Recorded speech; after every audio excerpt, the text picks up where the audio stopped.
A new era begins. Sonia Raman makes history as Seattle Storm's head coach. A new era begins. Sonia Raman makes history as Seattle Storm's head coach. Sonia Raman's life changed unexpectedly earlier this year with a single phone call. Talisa Rhea, general manager of the WNBA's Seattle Storm, informed her she was being offered the team's head coaching position. "I hadn't been tipped off or prepped that this was going to be the conversation," Raman remembers. "It wasn't coming from an agent." The call triggered a surge of excitement. Everything felt perfectly aligned for what felt like a destiny too good to be true. This news was monumental not just for Raman, but for basketball itself. She becomes the first head coach of Indian descent in the WNBA, a responsibility she doesn't take lightly.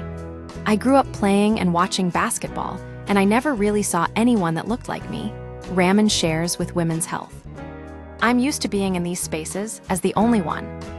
And through my time in the NBA and the WNBA, I've had so many South Asian parents come up to me and talk to me about their kids, their daughters, and their sons who get so excited seeing me out there coaching and seeing me on the bench."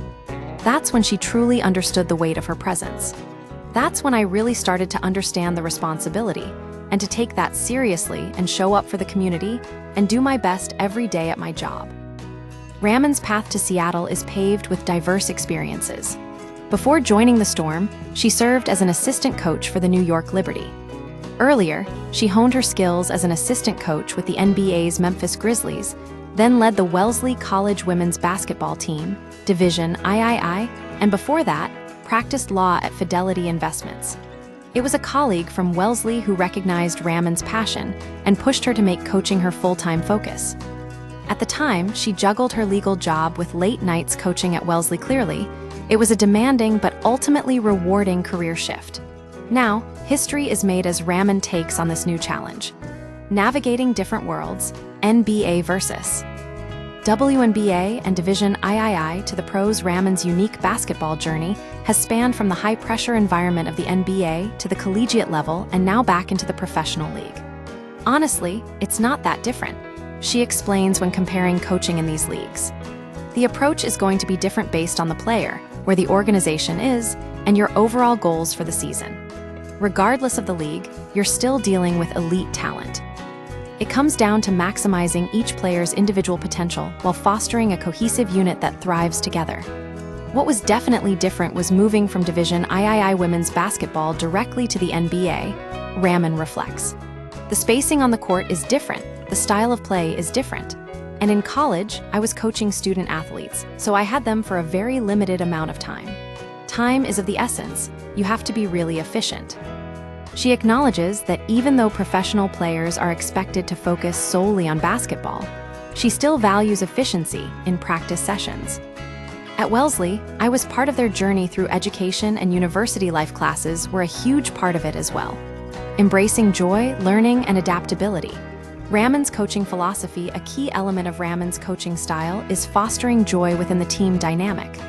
"I love basketball. It's so fun. I love coaching it. It's a great game," she shares. "We can lose sight of that in the nitty-gritty and adversity of a season."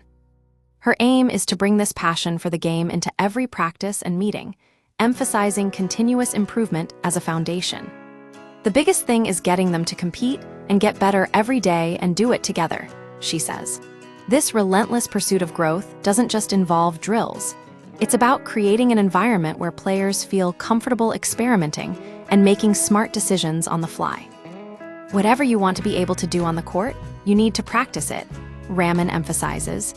"If you want to be a team that's really good at holding each other accountable, you have to practice that." This extends beyond structured drills. She encourages real game scenarios in smaller group settings and even individual workouts. She stresses the importance of creating a space where failure is embraced as a learning opportunity. "It's okay to come up short," Raman explains. "You go back to it, you get better." She models this vulnerability herself by acknowledging when something isn't working and adjusting her approach accordingly. Confidence through preparation and adaptability. Raman firmly believes that confidence stems from thorough preparation, not just for anticipated game scenarios, but also for those unexpected moments that demand quick thinking. "We're going to prepare them really well," she says, "and that's not going to just be for what we expect to happen in the game. but we're going to be prepared with our adjustments as well. This preparation translates into in-depth practice sessions that simulate various situations. We also have to know, especially when we get to later in the season and postseason and playoffs, that sometimes we may have to try something that they haven't tried before, she explains. That's where being able to be resilient and be adaptable, and what we're training and nurturing throughout the season, comes into play, because they're not going to be afraid to try something that we may not have done in a game already. A new chapter in the Pacific Northwest, the Seattle Storm is entering an exciting new chapter under Raman's leadership. While details about her specific plans for the team remain to be seen, her dedication to fostering a positive and growth-oriented environment, paired with her commitment to thorough preparation, points towards a promising future. Her unique journey and experiences across various levels of basketball uniquely equip her to lead this WNBA powerhouse.